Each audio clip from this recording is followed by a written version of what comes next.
ഈശോ മിശിഹായ്ക്ക് സ്തുതിയായിരിക്കട്ടെ. ഞാൻ മാണിപ്പറമ്പിലച്ചൻ. ലത്തീൻ വേദപാഠകം ആഗമനകാലം 2-ാം ഞായർ.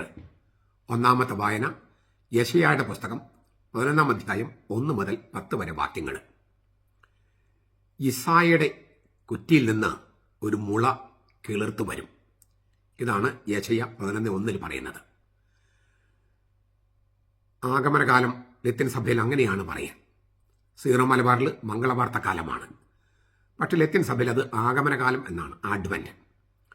അല്ലെങ്കിൽ 2-ാമത്തെ ഞായറാഴ്ച വായിക്കുന്നത് യെശയ്യായുടെ പുസ്തകം 11-ാം അധ്യായം 1 മുതൽ 10 വാക്യങ്ങളിൽ 1-ാമത്തെ വാചകത്തിലെ ഒരു വാക്കിനെ കുറിച്ചാണ് എനിക്ക് പറയാനുള്ളത്.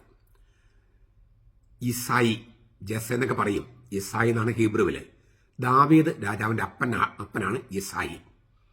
അപ്പോൾ ഇസായുടെ കുറ്റി എന്ന് പറഞ്ഞാൽ ഈ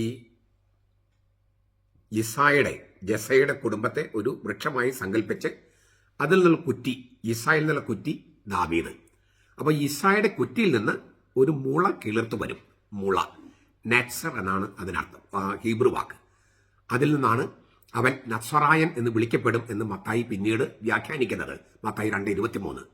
അതിൽ നിന്നാണ് ഭാരതത്തിലെ തുടക്കത്തിലുള്ള ക്രിസ്ത്യാനികളെ നസ്രാണികൾ എന്ന് വിളിച്ചിരുന്നത്. നസ്രാണികൾ. ഈ നത്സർ, ഉണങ്ങിയ കുറ്റിയിൽ നിന്ന് കിളിർത്തു വന്ന മുള, അങ്ങനെയാണ് അതിൻ്റെ അർത്ഥം. എന്തുകൊണ്ടാണ് ഇങ്ങനെ ഉണങ്ങി കരിഞ്ഞു പോയ കുറ്റിയിൽ നിന്ന് ഒരു മുള കിളിർത്തു വരും എന്ന് യെശയ്യ പറഞ്ഞത്? അതിൻ്റെ അർത്ഥമെന്ത്? അതാണ് നമ്മൾ ഇന്ന് ധ്യാനിക്കുന്നത്. ക്രിസ്തുവിന് മുമ്പ് 733 ഇമ്മാനുവൽ പ്രവചനം യെശയ്യ നൽകുന്നത്. 7-ാമത്തെ അധ്യായം തുടങ്ങി 11-ാം അധ്യായം ഉൾപ്പെടെയെല്ലാം ഇമ്മാനുവൽ പ്രവചനമാണ്. ക്രിസ്തുവിന് മുമ്പ് 733 സീറോ എഫ്രമൈറ്റ് യുദ്ധം എന്ന് പറയുന്ന ഒരു യുദ്ധത്തിന്റെ പശ്ചാത്തലത്തിലാണ്. സിറിയ, ഇപ്പോഴത്തെ സിറിയ തന്നെ, എഫ്രായിം എന്ന് പറഞ്ഞാൽ ഇസ്രായേൽ, അന്നത്തെ ഇസ്രായേൽ, വടക്കൻ രാജ്യം ഇസ്രായേൽ. ഈ 2 രാജ്യങ്ങളും തെക്കൻ രാജ്യമായ യഹൂദായെ ആക്രമിക്കാനായിട്ട് ഒരുമ്പെടുന്ന സന്ദർഭമാണ്. അല്ലെങ്കിൽ ആ യുദ്ധം നടക്കുന്നതിനെയാണ് ഈ സീറോ എഫ്രമൈറ്റ് യുദ്ധം എന്ന് പറയുന്നത്. ആ പശ്ചാത്തലത്തിൽ നൽകപ്പെട്ടതാണ് ഇമ്മാനുവൽ പ്രവചനം ക്രിസ്തുവിന് മുമ്പ് 733. അത് കഴിഞ്ഞ് ഏതാനും വർഷങ്ങൾ കഴിഞ്ഞപ്പോൾ 721 അസീറിയക്കാര് വടക്കൻ രാജ്യമായ ഇസ്രായേലിനെ ആക്രമിച്ചു. 721. പിന്നെ 701 ആയപ്പോഴേക്കും, അതായത് ഒരു 30 വർഷത്തിനുള്ളിൽ ഇസ്രായേൽ രാജ്യം തന്നെ അന്യം നിന്ന് പോയി. സമരിയായിരുന്നു എൻ്റെ തലസ്ഥാനം, ഇപ്പോൾ വെസ്റ്റ് ബാങ്ക് എന്ന് പറയുന്നത്. ആ തലസ്ഥാനം വീണു. ഈ ഇസ്രായേൽ എന്ന രാജ്യം, വടക്കൻ രാജ്യം, അതായത് സോളമന്റെ രാജ്യം വിഭജിക്കപ്പെട്ടപ്പോൾ വടക്കൻ രാജ്യം ഇസ്രായേൽ, തെക്കൻ രാജ്യം യഹൂദ, ആ വടക്കൻ രാജ്യം തന്നെ ഇല്ലാണ്ടായി, ചരിത്രത്തിൽ നിന്ന് ഇല്ലാണ്ടായി. അവിടെ ഉണ്ടായിരുന്ന 10 ഗോത്രങ്ങളും ലോകത്തിന്റെ നാനാഭാഗങ്ങളിലേക്ക് ചിതറിക്കപ്പെട്ടു. ഒരുപക്ഷെ ഇന്ത്യയിലൊക്കെ യഹൂദന്മാർ എത്തിയതും ആ സമയം തൊട്ടുണ്ടാകും എന്ന് തന്നെയാണ് നമ്മൾ കരുതുന്നത്. ഈ ഇസ്രായേലിലുള്ള അവരുടെ പല പ്രാചീന കല്ലറകളും ഇന്ത്യയിലുള്ള കല്ലറകളും ഒക്കെ യഹൂദന്മാരുടെ കല്ലറകളും വളരെ സാമ്യമുള്ളതാണ്.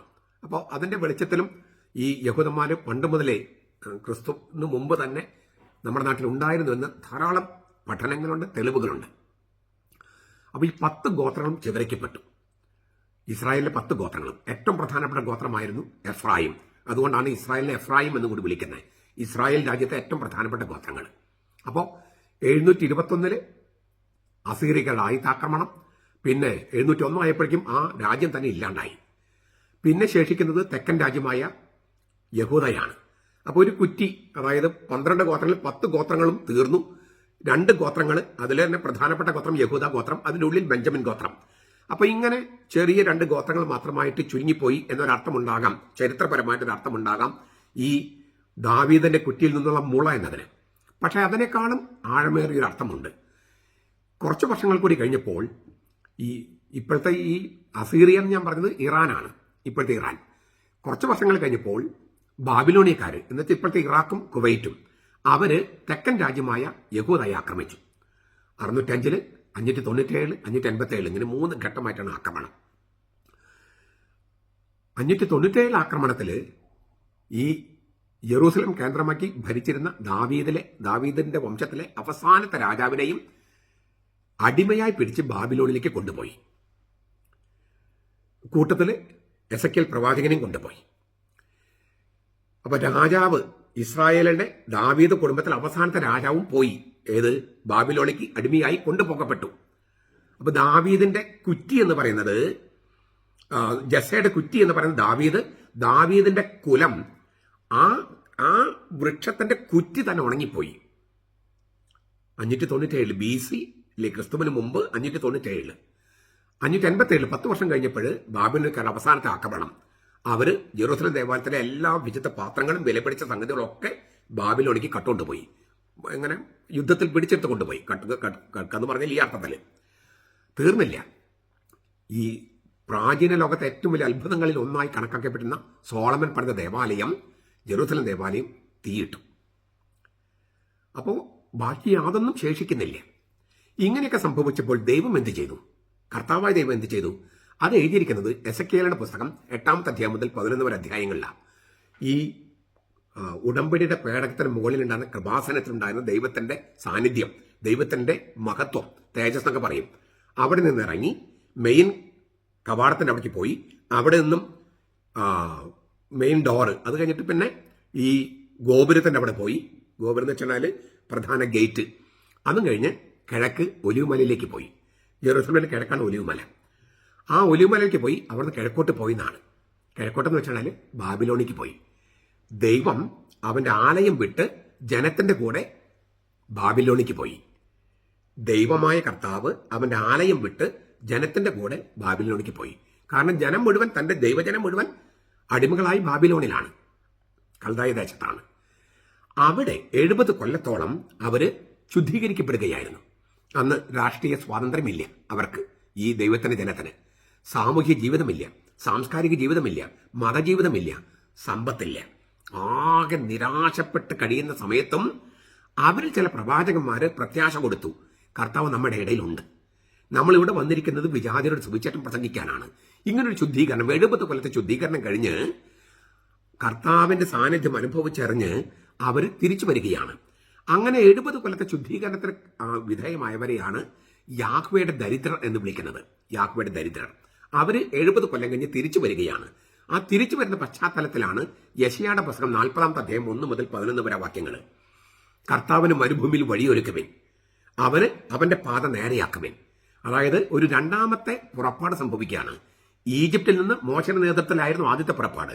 ഇപ്പോൾ കൽദായ ദേശത്ത് ബാബിലോണിൽ നിന്ന് ശുദ്ധീകരിക്കപ്പെട്ട ജനവുമായിട്ട് ഇത് കർത്താവിന്റെ നേതൃത്വത്തില് വിശുദ്ധ നാട്ടിലേക്ക് ഒരു പുറപ്പാട്, രണ്ടാമത്തെ പുറപ്പാട്. മോശയുടെ നേതൃത്വമല്ല, കർത്താവിന്റെ നേതൃത്വത്തില്. അതുകൊണ്ടാണ് കർത്താവിന് വഴിയൊരുക്കുവിൻ, മരുഭൂമിയിൽ കർത്താവിന്റെ പാത നേരെയാക്കുവിൻ എന്ന് യെശയ്യാ പറയുന്നത്. അങ്ങനെ കർത്താവിന്റെ നേതൃത്വത്തില് ശുദ്ധീകരിക്കപ്പെട്ട ഇസ്രായേൽക്കാര്, യഹൂദന്മാര് വിശുദ്ധ നാട്ടിലെ യെരൂശലേം തിരിച്ചെത്തി. ഞാൻ പറഞ്ഞല്ലോ, അവരെയാണ് യാഹ്വേയുടെ ദരിദ്രർ എന്ന് വിളിക്കുന്നത്. അവർക്ക് സമ്പത്തൊന്നും കാര്യമായിട്ടില്ല, പ്രവാസികളാണ്, അഭയാർത്ഥികളാണ്. പക്ഷേ അവരിൽ കർത്താവിന് വേണ്ടിയുള്ള ദാഹമുണ്ടായിരുന്നു. കർത്താവിന് വിളിച്ചപേക്ഷിക്കുന്ന വിലാപത്തിന്റെ മനുഷ്യരായിരുന്നു അവര്. ഇവരെക്കുറിച്ചാണ് ഈ കർത്താവ് അഷ്ടസൗഭാഗ്യങ്ങളിൽ പറയുന്നത്. ദരിദ്രരെ നിങ്ങൾ ഭാഗ്യവാന്മാർ, ആത്മാവിൽ ദരിദ്രർ ഭാഗ്യവാന്മാർ, വിലപിക്കുന്നവർ ഭാഗ്യവാന്മാർ, ശാന്തശീല ഭൂമി കൈവശമാക്കി, ഇതൊക്കെ പറയുന്നത് ഇവരെക്കുറിച്ചാണ്. പുതിയ നിയമം ആരംഭിക്കുന്നത് ഈ യാഹ്വേയുടെ ദരിദ്രരിലാണ്. സക്കറിയ, എലിസബത്ത്, സ്നാപയോഹന്നാൻ, ജോസഫ്, മറിയം, ശിമയോൻ, അന്ന പ്രവാചകന്മാര്, പിന്നെ ആട്ടിടയന്മാര്, ഇവരൊക്കെ യാഹ്വേയുടെ ദരിദ്രരാണ്. ആ യാഹ്വേയുടെ ദരിദ്രരിൽ നിന്നാണ് രക്ഷകൻ ഉത്ഭവിക്കുന്നത്. ഇങ്ങനെയാണ് പുതിയ നിയമം ആരംഭിക്കുന്നത്. അപ്പൊ BC 537 ഈ യാഹ്വേയുടെ ദരിദ്രര് കൽദായ ദേശത്തു നിന്നും ബാബിലോണിൽ നിന്നും ജെറൂസലേമിലേക്ക് തിരിച്ചെത്തി. യാഹ്വേയുടെ ദരിദ്രരായിട്ട്, ദൈവത്തിൽ വിശ്വസിക്കുന്നവരായിട്ട്, ദൈവത്തിൽ ആശ്രയിക്കുന്നവരായിട്ട്, അവരിൽ നിന്നാണ് രക്ഷകൻ വരുന്നത്. ഈ പശ്ചാത്തലത്തിലാണ് ഈ കുറ്റി, അതായത് ഇസ്സായുടെ കുറ്റിയിൽ നിന്നൊരു മുള കിളിർക്കും. ഇസ്സായുടെ കുറ്റി, അതായത് ദാവീദ് കുലം ഉണങ്ങിക്കരിഞ്ഞ് പോയി എന്ന് വിചാരിച്ചിരിക്കുകയായിരുന്നു. പക്ഷെ ആ ഉണങ്ങിക്കരിഞ്ഞ കുറ്റിയിൽ നിന്നും ഇതൊരു മുള കിളിർക്കുന്നു. നെക്സർ, ഒരു മുള, ഒരു ഷൂട്ട് ഇതാ പൊട്ടിമുളയ്ക്കുന്നു. ഇതെങ്ങനെയാണ് സംഭവിച്ചത്? ദാവീദ് കുലത്തിൽ നിന്ന് ഈ ദൈവം തന്നെ മനുഷ്യനായി വരികയും ആ ദൈവം മനുഷ്യനായവനെ ദാവീദ് ഗോത്രത്തിൽപ്പെട്ട ജോസഫ് ദത്തെടുക്കുകയും ചെയ്യുമ്പോൾ ഈശോ ദാവീദിന്റെ പുത്രനാകുന്നു, ദാവീദിന്റെ പുത്രനായി മാറുകയാണ്. എന്നിട്ട് ഗബ്രിയേൽ മാലാഖ മറിയത്തോട് എന്താ പറഞ്ഞത്? ഈ ദൈവമായ കർത്താവ് നിന്റെ മകന് ദാവീദിന് സിംഹാസനം കൊടുക്കും, അവൻ യാക്കോബ് ഭവനത്തിന്മേൽ എന്നേക്കും ഭരണം നടത്തും. ദൈവമായ കർത്താവ് നിന്റെ മകന്, മറിയത്തിന്റെ മകന് ദാവീദിന് സിംഹാസനം കൊടുക്കും. എപ്പോഴാണ് ദാവീദിന് സിംഹാസനം, ഈ സിംഹാസനത്തിൽ ഈശോ ഇരുന്നത്? അത് സ്വർഗാരോഹണം കഴിഞ്ഞ് 40 ദിവസം അവൻ ദൈവപിതാവിന്റെ വലത്തുവശത്തേക്ക് ആരോഹണം ചെയ്ത് ദൈവത്തിന്റെ വലത്തുവശത്ത് ഇരുന്നു. ആ ദൈവപിതാവിന്റെ വലത്തുവശമാണ് ദാവീദിന്റെ സിംഹാസനം. കാരണം ദാവീദിന്റെ പുത്രൻ മാത്രമല്ല ഈശോ, ദാവീദിന്റെ കർത്താവുമാണ്. ദാവീദിന്റെ കർത്താവ് എന്ന നിലയിൽ ദൈവപിതാവിന്റെ വലത്തുവശത്തിരിക്കുന്ന പുത്രൻ തമ്പുരാൻ, അതാണ് ദാവീദിന്റെ സിംഹാസനം. ദാവീദിന്റെ കർത്താവ് എന്ന നിലയിലാണ് ദാവീദിന്റെ സിംഹാസനത്തിൽ കർത്താവ് ഇരിക്കുന്നത്. അവൻ രാജാക്കന്മാരുടെ രാജാവാണ്, ഭരണാധിപന്മാരുടെ ഭരണാധിപനാണ്. അവൻ ഈ ലോകത്തെ ഭരിക്കുന്നു. ആരിലൂടെ? നമ്മിലൂടെ. കാരണം എന്താണ്? നമ്മെ അവൻ രാജാക്കന്മാരും പുരോഹിതന്മാരുമാക്കി. വെളിപാട് 1:5-6, 1-ാമത്തെ അധ്യായം 5-6 വാക്യങ്ങൾ. നമ്മെ രാജാക്കന്മാരും പുരോഹിതന്മാരുമാക്കി. അങ്ങനെ രാജാക്കന്മാരുടെ രാജാവായ ക്രിസ്തു രാജാക്കന്മാരും പുരോഹിതന്മാരുമായ നമ്മിലൂടെ ഈ ലോകത്തെ ഭരിക്കുന്നു. ഇതാണ് ഈ ഇസ്സായുടെ കുറ്റിൽ നിന്നൊരു മുള കിളിർക്കുമെന്ന് പറയുന്നത്. ഈ യെശയ്യായുടെ തിരുവചനം 40-ാമത്തെ അധ്യായത്തില് അതിന് പുതിയൊരർത്ഥം വരികയാണ്. ദൈവം തന്നെ സ്വർഗത്തിൽ നിന്നും ഭൂമിയിലേക്ക് വരുമ്പോൾ, അപ്പോൾ ഈ കൽദായ ദേശത്തു നിന്നും ജെറൂസലേമിലേക്ക് വരുന്ന 2-ാമത്തെ പുറപ്പാടെന്ന് ഞാൻ പറഞ്ഞു. അതുകൂടാതെ അതിന് പുതിയ അർത്ഥം വരികയാണ്. സ്വർഗത്തിൽ നിന്നും ഭൂമിയിലേക്ക് ദൈവം വരുമ്പോൾ അതൊരു വളരെ അതുല്യമായ ഒരു പുറപ്പാടാണ്. അവൻ ഭൂമിയിൽ വരിക മാത്രമല്ല, ഭൂമിയിൽ വന്ന അവൻ നമ്മിലേക്ക് വരുന്നു ദിവ്യകാരുണ്യത്തിലൂടെ. അതൊരു പുറപ്പാടാണ്. സ്വർഗത്തിൽ നിന്നും ദൈവം തമ്പുരാൻ നമ്മിലേക്ക് വരുന്നു ദിവ്യകാരുണ്യത്തിന്റെ രൂപത്തിൽ, വിശുദ്ധ കുർബാനയുടെ രൂപത്തിൽ. അതാണ് ശരിക്കുമുള്ള പുറപ്പാട്. അതെന്തിനു വേണ്ടിയാണ്? നമ്മൾ ഇവിടെ നിന്നും അവന്റെ നാട്ടിലേക്ക് പോകാൻ. അപ്പോൾ ഈ നാട്ടിൽ നിന്നും അവന്റെ നാട്ടിലേക്ക് കൊണ്ടുപോകാൻ അവൻ മുൻകൂറായി നമ്മിലേക്ക് വരികയാണ്. ഇതാണ് വിശുദ്ധ കുർബാന. അതുകൊണ്ട് ആ മുള, ഈ ഇസ്സായുടെ കുറ്റിയിൽ നിന്നുള്ള മുള എന്നൊരു വാക്ക് ഞാൻ പറഞ്ഞു നെറ്റ്സർ എന്നാണ്. നെറ്റ്സർ, അതിൽ നിന്നാണ് അവൻ നസറായൻ എന്ന് വിളിക്കപ്പെടും എന്ന് മത്തായി വ്യാഖ്യാനിക്കുന്നത് ഈ വാക്കിൽ നിന്നാണ്, നെറ്റ്സർ എന്ന വാക്കിൽ നിന്നാണ്. നമ്മെ സംബന്ധിച്ച്, ഭാരതത്തെ സംബന്ധിച്ച്, ഭാരതത്തിലെ ക്രിസ്ത്യാനികളെ സംബന്ധിച്ച്, ഭാരതത്തിലെ ക്രിസ്ത്യാനികൾ ലോകത്തെല്ലാവരും ഉണ്ടെങ്കിൽ അവരെ സംബന്ധിച്ച് ഒരു വളരെ പ്രധാനപ്പെട്ട സന്ദേശമുണ്ട്. എന്താണ്? ഭാരതത്തിലെ ആദിമ ക്രിസ്ത്യാനികൾ അറിയപ്പെട്ടിരുന്നത് നസ്രാണികൾ എന്നാണ്. അതായത് ഇസ്സായുടെ കുറ്റിയിൽ നിന്നും ഉണങ്ങിപ്പോയി കരിഞ്ഞുപോയി എന്ന് വിചാരിച്ച കുറ്റിയിൽ നിന്നും കിളിർത്ത ആ മുള, ആ നെറ്റ്സർ, ആ നസ്രായൻ, ആ നസ്രായനോട് ബന്ധപ്പെട്ടിരിക്കുന്നവരാണ് നസ്രാണികള്, പ്രത്യേകിച്ചും സീറോ മലബാറുകാര്. അപ്പോൾ നസ്രാണികൾ എന്നറിയപ്പെടുന്നത് ഈ ഉണങ്ങി കരിഞ്ഞുപോയ കുറ്റി എന്ന് കരുതിയ ദാവീദിൽ നിന്ന് കിളിർത്തു വന്ന ആ മുളയാണ് ഈശോ മിശിഹ. ദാവീദിന്റെ പുത്രനും ദാവീദിന്റെ കർത്താവുമായ ഈശോ മിശിഹ. അവനോട്, ആ മുളയോട് ബന്ധപ്പെട്ടിരിക്കുന്നവര്, അല്ലെങ്കിൽ ആ മുളയിൽ നിന്ന് വന്നവര്, അവരാണ് നസ്രാണികൾ. എന്താണ് ഇന്ന് നമുക്കുള്ള സന്ദേശം? ചരിത്രപരമായ സന്ദേശത്തിന് പുറമെ 2 കാര്യങ്ങൾ പറയാൻ ആഗ്രഹിക്കുക. ഒന്ന്, നമ്മൾ ചിലപ്പം എല്ലാം കരിഞ്ഞു പോയി എന്ന് വിചാരിക്കും. പക്ഷെ അങ്ങനെയൊന്നും അല്ല.